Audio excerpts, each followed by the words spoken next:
ხაბეიშვილი რა მიზანს ემსახურება არ ვიცი აი ამ განცხადებით ეთქობა შეგულიანება უნდა ხალხის რომელიც შემოეძარცვა გარკვეული მიზეზების გამო ეს მისი პიროვნული თვისებებიდან გამომდინარეა და მე დამოკიდებულება ქვეყნის მიმართ რასაკვირველია არ არის მეორე ხარისხოვანი და ეს დამოკიდებულება არის ძალიან ძიმე უპატივცემულო არის თვალისწინებს რეალობას რა ხდება ქვეყანაში მის გარშემო ტრობა ქვეყნის ახლა რაღაც განცხადების საკითხებს იქნებ ყურადღება მიიქციოს და შეკითხვებიც დაისვას ბრიფინგებზე და თავისთავად წარმოაჩინოს არ მინდა უფრო ძიმე შეფასებების მიცემა რასაც იგი იმსახურებს ნამდვილად თვითონ რეალობაში ეს მისი ხაზია რომ ის არ არის შემთხვევითი და როგორც ჩანს სამორჩოს უფრო 4 ოქტომბერი ყველგან უშვებს ამ პოპულაციის ნაწილში უსულდა შეგულიანება არის წარება არის თუ ნიადაგის ხო პრინციპში ვთქვი ეგ არის ჩემ პასუხი რა ხო რა რაღაც ცდილობს რომ კაპიტულაცია გამოაცხადა ქართულმა ოცნებამ ეს არის განცხადება იმისათვის რომ თუ ვინმე ეშინია რომ ფიზიკურ დაპირისპირებაში შევიდეს აი ამ ლიდერს გმირს ხმალამოწმდილ ხაბეიშვილს უნდა გაყვეს და უკვე დამარცხებულ რიგებში მტრის რიგებში შეიჭრას რა ესეთი რომანტიკული წარმოდგენა აქვს საერთოდ პოლიტიკაზე და რეალურად ეს არის ადამიანი რომელიც თავის შინაგანი კონსტიტუციით თავისი ინტელექტით რასაკვირველია ერთადერთი რესურსის მატარებელია რომ რაღაცა საზიანოთ სიტყვები თქვას და შეიძლება მუშტიც რო იქნიოს მაგრამ ესეთი პერსპექტივა არ გააჩნიათ ხაბეიშვილებს ამ ქვეყანაში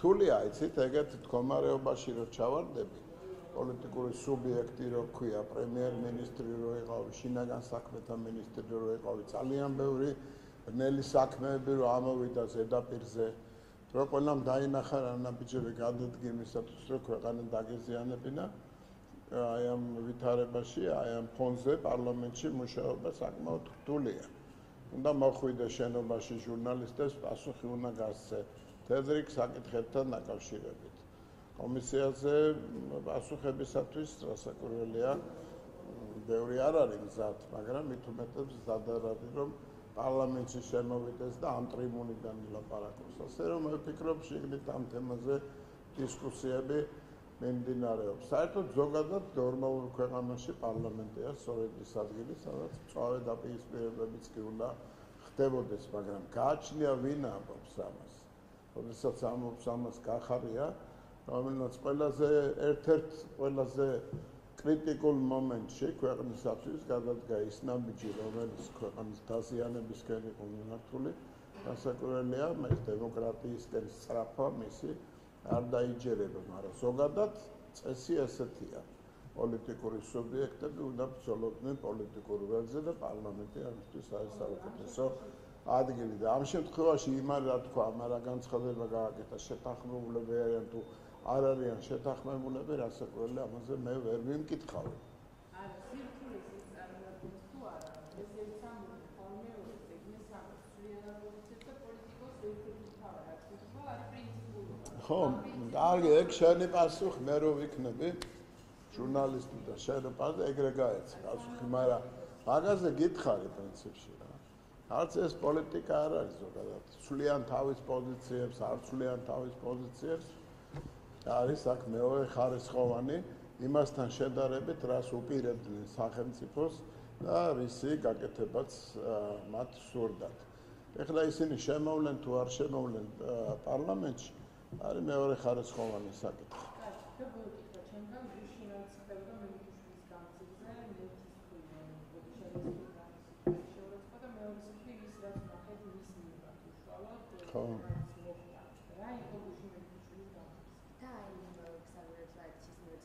თავშეფრობის ფორმირებაზე ვსვამდე ხას, მაინც ისინი გაქვს მალე მოგდები, აი ეს ნაწილი არა, წყევლასთან დაკავშირებთ ეს ჩვეულებრივი ამბავია, მომწერა რომ მაინც ამოწყვეტილი ხარო, პოლსკებიო, რაღაც იყო ჩვენ ოჯახში უბედურება მოხდა და სულ ამოწყდეოდ ეს სურვილი გვაქვს ეგეთიო. ნუ ეგ ჩვეულებრივი ამბავია, რა გუშინაც მეც ახალგაზრდები, გოგონები იგინებიან, ახლა წესად შემოიღეს რა ჩვენმა ოპონენტებმა ეგრეთ წოდებულმა, რომ უნდა აგინო ადამიანს, უნდა დაწყევლო ადამიანი, უნდა უთხრა რომ იგი მალე მოკვდება, რაღაც ავანტყოფობებზე უნდა ესაუბრო, უკიდურესი ძიმე სიტყვები უნდა გამოიყენო, მით უმეტეს გოგოები არიან სპეციალურად ამისთვის ორგანიზებულები და არავინ არაფერი პასუხი არ უნდა გასცეს, ადამიანი შეიძლება გამოვიდეს წყობრიდან და პასუხი გასცეს, ამას ჰქონდა ადგილი, მაგრამ ყველაზე დიდი უბედურება ჩვენი აი ამ ვითარების, საერთოდ ზოგადად საქართველოსთვის უბედურება არის, რომ არსებობენ ადამიანები, რომლებსაც უნდათ შეცვალონ ის სტანდარტი, ის წესი და რიგი, რომლითაც ჩვენი ქვეყანა გამორჩეული იყო. ყოველ შემთხვევაში ქალები, ასეთი გინებით, ახალგაზრდები, განსაკუთრებით გოგოები პატარა, არავის არ ახსოვს. მაგრამ ეს არ არის ემოციური გამოვლინება, ეს არის დაგეგმილი განზრახ დაგეგმილი ქმედებები, რომელიც ემსახურება კონკრეტულ მიზანს, რომ შექმნან ატმოსფეროს, სადაც ფასეულობა აღარ არსებობს, სადაც არ არსებობს არც ტრადიცია, არც გულწრფელობა, იმიტომ რომ არ შეიძლება საუბრობდე რაღაც რუსულ თემაზე და საერთოდ ვერ ერკვეოდე ვინ რას აკეთებს და ვინ გაუგორა რუსეთის წესქვილზე ვინ დაასხა წყალი. არაფერი აბსოლუტური უცოდინარობა და გინების რაღაცა 10 სართულიანი გინების ცოდნა, ეს არის დაგეგმილი, განზრახ დაგეგმილი ბოროტება საქართველოს წინააღმდეგ და ეს ვიხილეთ გუშინ.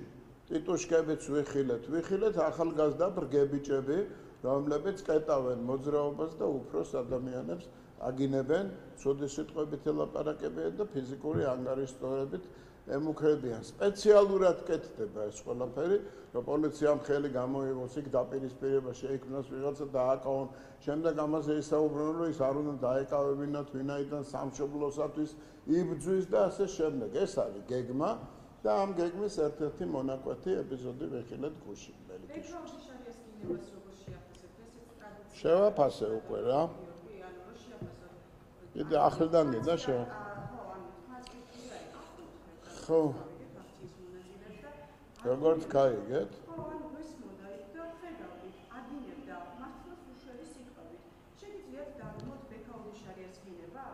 მე ვერ დავგმობ ბექაოდიშარიას გინებას, იმიტომ რომ ეს ადამიანის ფსიქიკაზე მოქმედებს, როდესაც აი 10 მოლაპარაკე ტურა შემოგესევა და ესეთი ინტენსიური ბულინგით, უკანასკნელი სიტყვებით აგინებენ შენ ოჯახს, შენ ოჯახის წევრებს, გარდაცვლილებს, ცოცხლებს, ბავშვებს, უფროსებს და შეიძლება ასეთ ვითარებაში ადამიანმა თავი ვერ შეიკავოს. რასაკვირველია, თავი უნდა შეიკავოს. ფექამაც, მეც, ყველამაც, მაგრამ ხანდახან ეს რთულია. მაგრამ წესად შემოიღეს, მათ შორის თავის პენდიან საშუალებებით, სვავენ შეკითხვას რა, დეზინფორმაციო საშუალებებით, რომ კარგი იყო, როგორ შეიძლება. ჯერ თქვენ დაგმეთ. თქვენ თქვით, რომ არ მოგეწონათ, გმობთ იმას და მე მემკითხეთ, გმობ თუ არა, საპასუხო დეპუტატი არის ახლა საკრებულოს წევრობის კანდიდატი. მე თქვენ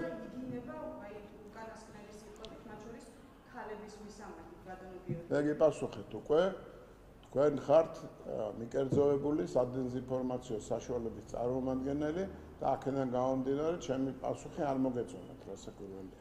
პიჯვარი რატო გადასახეთ აქციის მონაწილეებს ეს კადრი? რა, ვიცით რა, მართლა პიჯვარის გადასახვასთან დაკავშირებით ყველა მითხრეს ბევრმა და გაავრცელეს აბსოლუტურად გულწრფელად და უცებ სხვა ვერაფერი ვერ მოვიფიქრე, მაგრამ პატარა, ვიცით რა, ძალიან მცირე წლოვანს, რა ვიცი, პატარა ახალგაზრდა გოგონები იდგნენ და შევხედეთ თვალებში, ვიცით, გაღიმებულები იყვნენ და იგინებოდნენ გაღიმებული სახით. აქედან გამომდინარე დავასკვენი, რომ ინსტრუქციას ასრულებენ და ძალიან ცუდ დღეში არიან. მე არ ვიცი რა, ცდილობაზე აღარ არის ლაპარაკი, რომ აი ესეთი როგორი ბოროტი უნდა იყო ადამიანი, რომ აი ამას გეგმავდნენ და თანაც იყენებდნენ ამ ახალგაზრდებს აი ამ ბინძური საქმესათვის, რომლებსაც ბევრი რამ არ ესმით ცხოვრებაში. და მე თუმეტეს თავიზე უფროს ადამიანს ესე რომ მიმართავენ, ესე აგინებენ. აგინეს კიდე ქალბატონებს, ჩემი თაობის ქალბატონებს, პატარა გოგოებმა უშვარი სიტყვებით. ეს არის სამარცხვინო და როდესაც ამას დაგმობთ, მე შეგიძლიათ ესეც აი მაგალითად რამდენი ადამიანი ციხეში არის, რა ხდებოდა აქციებზე, დაუშევი არიან მოძალადე პოლიციელები. აი მოძალად საერთოდ ხო მე არ ამგონია რომ ეს გაბრაზებული ადამიანის გინება იყოს რა. თქვენ ამით გინდათ გაამართლოთ ის უბედურება, რასაც ცდილობენ რომ ქვეყანას დააწიონ თავს. მოძალადეები ხართ თქვენ. მოძალადეები არიან, აი როგორ შეიძლება დაარქვა მოძალადე პოლიციელს, რომელიც დგას და სანამ არ შეუტევენ არ იწვის. ეს არის თემა. ამასთან დაკავშირებით გაიხედეთ რა ხდება სოფლიოში. რა საფრთხეები ემუქრება თქვენ ქვეყანას. თქვენიც ხო არის ეს ქვეყანა. რატო გინდათ მაინც და მაინც რომ აქ სისხლი დაიღვაროს არ მესმის. აი ამ შეჯახების დროს აუცილებლად მოხდება ძალის გამოყენება ისეთი, რომელმაც შეიძლება დააზიანოს ან მომიტინგე, ან პოლიციელი. და აზრი ის არის, რომ ამის ორგანიზება შეჯახების ხდება ზუსტად იმ მიზნით, რომ ვინმე დაზიანდეს.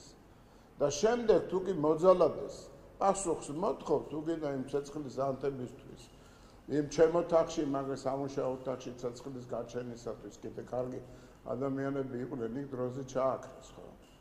ყველაფერი ამისათვის პასუხს რომ მოთხოვ, გეტყვი, ანუ იცით რა, სამშობლოს ინტერესებიდან გამომდინარე აკეთებს ამას, რომ სამშობლოს ინტერესებშია, რომ დედას იგინებოდეს 15-16 წლის გოგონა. ბატონო? Ja.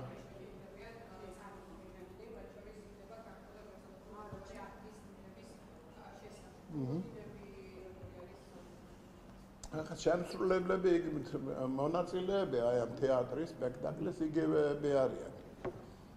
სამწუხაროსაც ვერ დაარქმევ იმას, რასაც თქვა ზურაბიშვილი ან ხიდაშელი ან სხვები ჩადიან. ეს არის პირდაპირ ქვეყნის სამშობლოს ინტერესების პრინციპების, ადამიანობის პრინციპების და პოლიტიკური პრინციპების აბსოლუტური უგულვებყოფა. არა თუ რაიმე პოლიტიკური ნაბიჯი არის ეს, რასაც ისინი ჩადიან. ეს არის პირდაპირ ღალატი ქვეყნის. და რატომ? ვერც ერთი მათგანი, ვერც უცხოელი და ვერც საქართველოდან ქართველსაც ვერ დაარქმევ, საქართველოდან მივლინებული ვერ აძლევს თავარ შეკითხვაზე ვერსებს პასუხს. რას გააკეთებენ იმ შემთხვევაში, რუსეთთან მიმართებაში, რას გააკეთებენ იმ შემთხვევაში, თუ კი მოვლენ ხელისუფლებაში. პასუხი არ არის. პასუხი არ არის, იმიტომ რომ ყველამ ვიხილეთ რა პასუხს ითხოვენ ქვეყნის მარიონეტული ხელისუფლებისაგან, რომელიც მათი აზრით უნდა მოვიდეს სათავეში. პასუხი არის შემდეგი: ეკონომიკური ომის გამოცხადება და სამხედრო დაპირისპირება. ამის იქით არ არსებობს არანაირი სხვა გეგმა. ეს შეხვედრაც ჰელსინკის ჯგუფში ემსახურება მაგ მიზანს, რომ როგორმე სალომე ზურაბიშვილისაგან, ყოფილი პრეზიდენტისაგან, მეხუთე პრეზიდენტისაგან და თინა ხიდაშელისაგან ლიდერები შექმნან, რომელიც ყოფილი თავდაცვის მინისტრი იყო. და რაღაც რეგალია გააჩნიათ, რომ ლიდერები შექმნან ისეთები, რომლებიც თავის საკუთარ ქვეყანას დაუპირისპირდებიან უფრო მაღალი პლატფორმიდან, რაც სისულელეა თავისთავად. არც იციან, არც ადამიანების რესურსი, არც ამ ადამიანების მისწრაფება და საერთოდ ქართულ საზოგადოებასაც არ იცნობენ.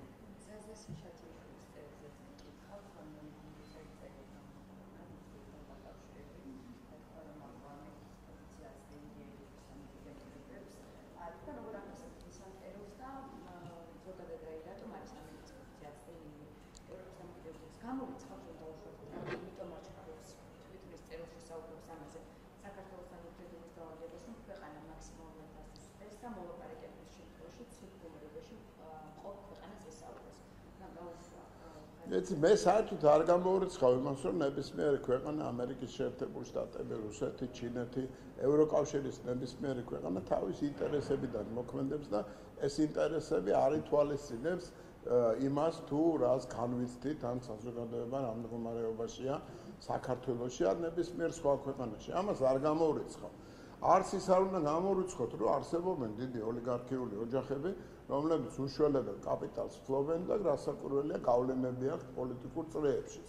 არ უნდა გამოურიცხოთ, იმიტომ რომ ეს ყველა სასწავლებელში, ყველა წიგნში წერია და ამას ვერანაირად ვერაული გვერდს ამ რეალობას, მაგრამ არსებობს მეორე რეალობას, რასაც უყურებთ, რომ არის ძალიან სერიოზული დაპირისპირება და საკვანძო ისტორიის საკვანძო პერიოდში ვცხოვრობთ. ასე რომ საზას მოსაზრებები რასაკვირველია საინტერესოა ამ თვალსაზრისით, მაგრამ არსებობს მეორე რეალობაც, რაც ჩვენ საქმიანობას გეგმავს და აი ამ როდესაც ვაკეთებთ ამ პროგნოზს, რასაკვირველია ვითვალისწინებთ იმას, რომ ძალიან სერიოზული პრობლემები არსებობს, რომელიც თუ არ მოგვარდა ამ ეტაპს, არანაირი მნიშვნელობა არ აქვს ჩვენ როგორ შევაფასებთ საერთო ვითარებას. თუ არ მოგვარდა ამ დაპირისპირებულ უშველებელ ძალებს შორის ურთიერთობები, კიდე ეკონომიკური, პოლიტიკური თუ სამხედრო თვალსაზრისით გვახსოვდეს. პატრონი არ აყავს არც ერთ შეთანხმებას, რომელიც ითვალისწინებს ბირთვულ შეიარაღებაზე კონტროლს. საერთოდ პატრონი არ აყავს არც ერთ შეთანხმებაზე, რომელიც სარაკეტო სისტემების გავრცელებაზე აწესებს კონტროლს.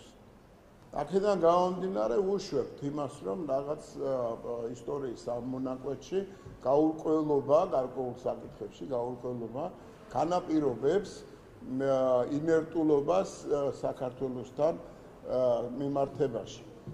საქართველო იქნება ეს თუ სხვა. ის არც ზანგეზურის საკითხებზე შეიძლება ესეც არსახად თქმა, რომ ეს საკითხი უკვე გადაწყვეტილია. საინტერესოა ჩვენ გვინდა თანამშრომლობის ეს ფორმა სომხეთის და ამერიკის შეერთებული შტატების, აზერბაიჯანის და შეერთებული შტატების, სომხეთსა და აზერბაიჯანს შორის ურთიერთობების მოგვარება გვინდა, ჩვენი სურვილია. მაგრამ ამასთან დაკავშირებით სხვა პოზიცია აქვს თურქეთს, სხვა პოზიცია აქვს ირანს. და ესენი არიან საკმაოდ სერიოზული ძალა, თურქეთი როგორც ნატოს წევრი ქვეყანა, ირანი როგორც საკმაოდ ისეთი აგრესიული საგარეო პოლიტიკის მქონე ქვეყანა და ჩვენ რასაკვირველია არ ვისურვებთ, რომ რეგიონში ახალი ცეცხლის კერა გაჩნდეს.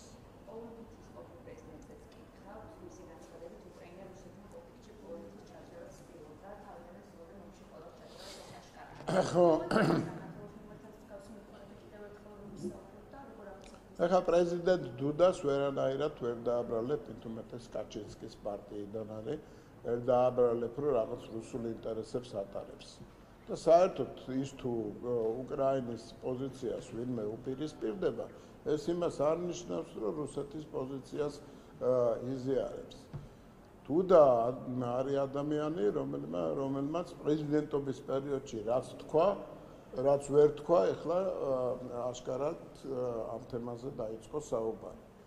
იგი ეს გამოთქვამს, რომ ის რაკეტა საერთოდ რაკეტის ნაწილი, რომელიც ჩავარდა პოლონეთის ტერიტორიაზე, რუსეთის მხრიდან იქნა გამოშვებული და ის რომ უკრაინას უნდა რომ საომარი არეალი გაფართოვდეს, მათ შორის საქართველოს მონაწილეობით და ნატოს მონაწილეობითაც ეს ლოგიკურად არა მხოლოდ ლოგიკით, არამედ რეალური ფაქტებით შეგვიძლია დავადასტუროთ ის, რომ თუნდაც ნათქვამი განცხადება რეალობას შეესაბამება. როგორ? უსაფრთხოების სამსახურის აირჩია პარლამენტმა და ჩვენ ნახეთ ისი მოადგილე ახალი მოადგილეებიდან შეგვიძლია ზოგადად საზოგადოებაში დოკუმენტის სამეურნეო პრობლემა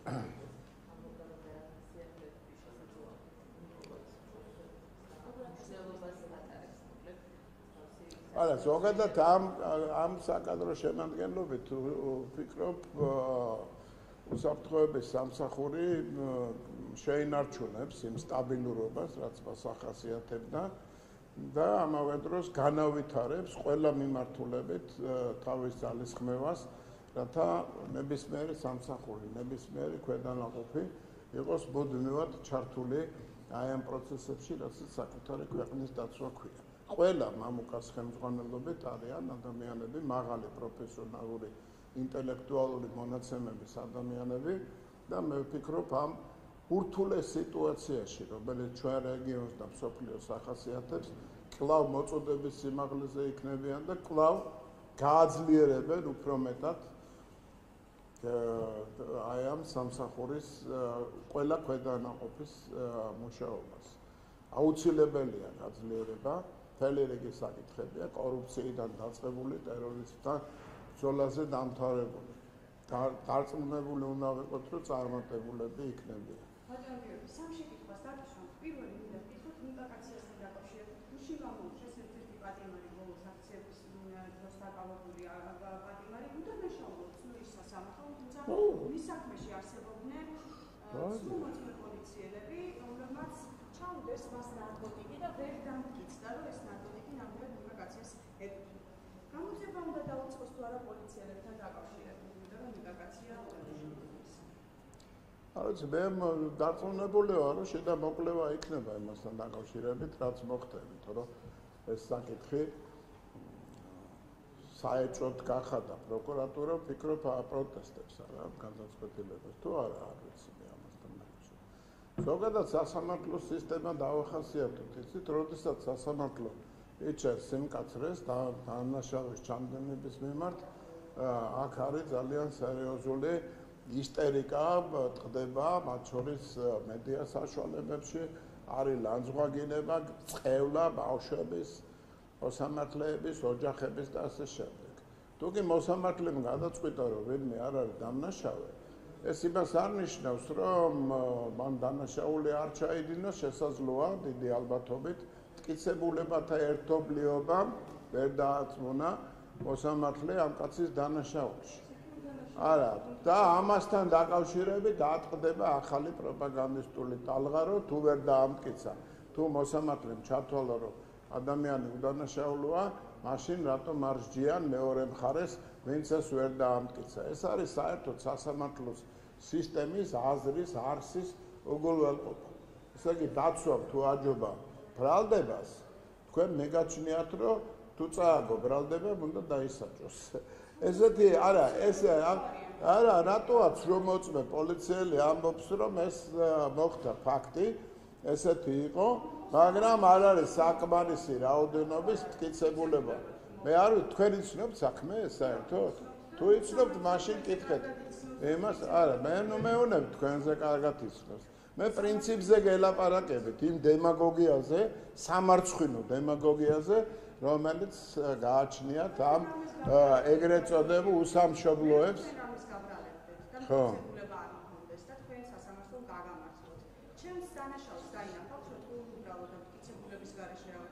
არა, იცით რა არის, მე გამეხარდება, რომ მოვიგებ სასამართლო და თქვენ ვერაფერს ვერ დაგაბრალებთ, იმიტომ რომ თქვენ სიმართლეში ხართ დარწმუნებული. თუ კი დაცვის მხარე იგებს ბრალდებასთან, რაცა თქვენ ხელისუფლებას არ ახასიათებდა არასოდეს. არასოდეს არ მომხდარა, რომ სასამართლოს გაემართლებინოს ადამიანი, ვინც სახელმწიფო სტრუქტურასთან იყო დაპირისპირებაში. და სულ ტყუილად გააძარცვეს ადამიანების ცხოვრება, დაუნგრიეს, გაასწორეს მიწასთან. ეს არ გახსოვთ არაფერი და თუ კი დაცვამ მოუგო ბრალდებას, ეს მიგაჩნიათ იმის საფუძვლად, რომ სახელმწიფოს წარმომადგენელი უნდა დაისაჯოს. ამაზე მეტი ტუტუცობას რო თავი დავანებოთ, უნამუსობა და შუბძე ძარგაწყვეტილობა მე არ მომისმენია. არა, მე უნდა გავიდე, იცი, შეხვედრა მაქვს არ არსებობს. ბატონო? კი, მე დავუბრუნდეთ. ბატონო? ხო. არა, ჩაკრები არასოდეს. ყველა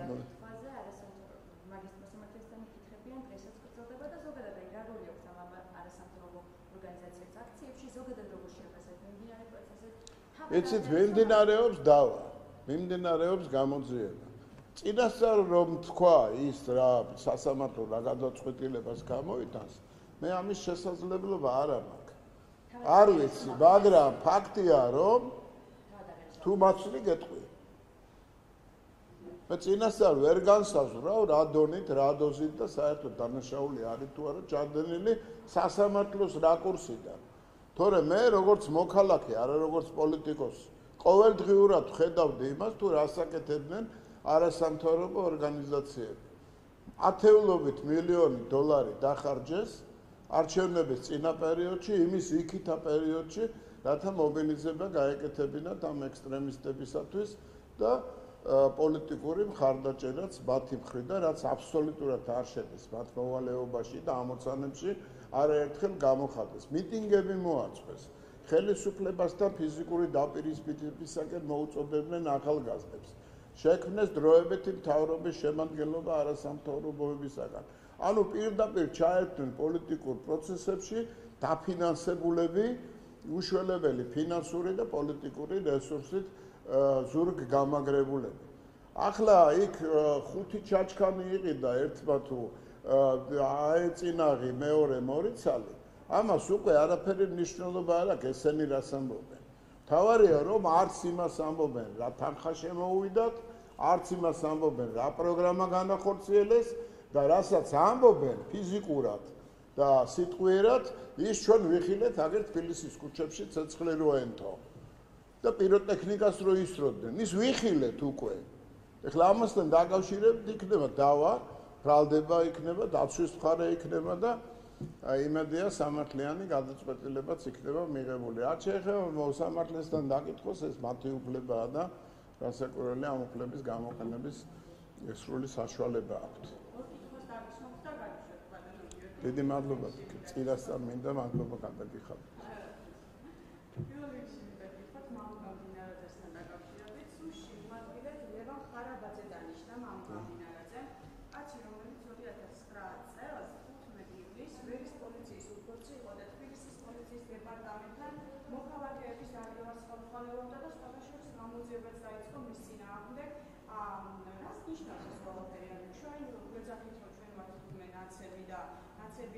თქვენ ნაცები არ ხარ შმაცი. ნაცები და ასე შემდეგ, უბედურება ჩვენზე და ამ დროს თავად ნიშნავთ მოადგილეებად ნაცებს და ყოფილ ნაცებს და თანაც ხალხის დამოუკიდებლობა. მე არ ვიცი, ცით რა დანან შეიძლება პოლიციას და საზოგადოებას შორის დაპირისპირებები მოხდა ძალიან ბევრი და ამასთან დაკავშირებით არ ყოფილა განცხადებები. მე ლევან ხარაბაძის ეს ნაწილი მისი ბიოგრაფიისა არ ვიცი, არ მინახავს. მაგრამ ვიცი რომ არის მაღალი დონის პროფესიონალი, ეგ ერთი და მეორე 2004 წლიდან 6 წლის ამის ბოლომდე მუშაობდი მე სახელმწიფო სისტემაში, სახელმწიფო მინისტრის მოადგილე ვიყავი და ეს არანაირად არ მახასიათებს როგორც ნაცს, როგორც ადამიანს, რომელმაც დანაშაული ჩაიდინა თავის ქვეყნის წინააღმდეგ. შემდეგ კითხავს დაგისვა, ევროკომისიას რა დასკვნას გადაუგზავნა ცნობილი გახდა ამ დასკვნის შესახებ და ფაქტობრივად იქ წერს იმას, რომ თურმე ყველაფერი კრიტერიუმის ზედმიწევნით შეუსრულებია ამ ქვეყანას. არა. რატომ არ გადანაგებია? რატომ იტყვევით? რატომ არ რა შეასრულეთ? ისინი ყოფნენ კონკრეტულად. გაუქმებას და ამბობთ, რომ აი ყველაფერი შესრულებული. არა, იცით რა, თვითონ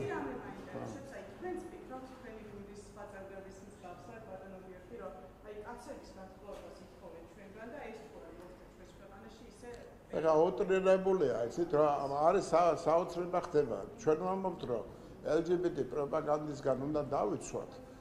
საბავშვო ბაღები, სკოლები, ჩვენი ახალგაზრდობა, რათა არ იყოს ეს ინტენსიური მოძალება იმ პროპაგანდისა, რომელსაც სამწუხაროდ ხშირ შემთხვევაში ევროკავშირის სივრცეში ვხედავთ. მაგრამ არის კიდევ გარკვეული პრინციპები, რომელიც იცავს ნებისმიერი უმცირესობის უფლებებს ამ ქვეყანაში და ათანაბრებს ყველასთან უმცირესობა, უმრავლესობა, ყველა არის ერთნაირად პასუხისმგებელი კანონთან მიმართებაში. ეს თითქოს არ არსებობს ეს ნაწილი და თითქოს თუ ჩვენ პროპაგანდაზე ვლაპარაკობთ და იმაზე ვლაპარაკობთ, რომ სქესის გადაკეთების ოპერაცია და საერთოდ ამის პროპაგანდა არ შეიძლება. ეს თურმე ნიშნავს, რომ ჩვენ აი ამ სექსუალურ უმცირესობებს ვავიწროებთ. განა უსამართლობა არ არის. აბა თუ ამას უსამართლობა არ დავარქვით და მით უმეტეს იმას, რომ ამით თურმე ჩვენ უფლებას ვართმევთ და ვჩაგრავთ სექსუალურ უმცირესობებს, ეს არის აბსოლუტური არა უსამართლობა. ეს არის აბსოლუტური დემაგოგია. ეს არ არის უსამართლობა, ეს არის მავნებლობა. რომ საზოგადოებას ატყუებენ, რომ თითქოს ჩვენ უპირისპირდებით აი განსხვავებული სექსუალური ორიენტაციის მქონე ადამიანებს. მათ უფლებები დაცული აქვთ.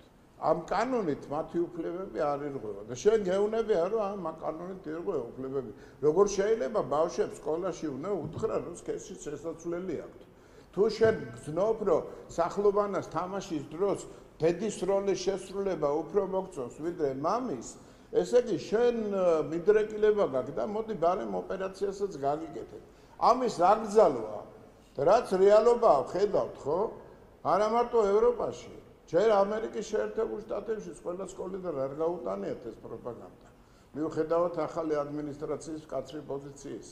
თუ ჩვენ ვამბობთ, რომ ეს პროპაგანდა არ გვინდა, ეს იმას ნიშნავს, რომ შენო ადამიანის უფლებებს არ ღვევ. ახლა ამაზე პასუხი როგორ უნდა, როგორ შეიძლება რომ არ მისცე, მე ვფიქრობ საკმაოდ დიპლომატიური და სწორად ჩამოყალიბებული პასუხია გაცემული. ეს არ ეშლება ჩვენ საგარეო უწყებას, მაგრამ ამასთან დაკავშირებით თქვენს მინდა რომ თვალები გაახილოთ და ჩაფიქრდეთ. ჩაფიქრდეთ. მით უმეტეს სკოლაში პედაგოგად თუ მუშაობთ.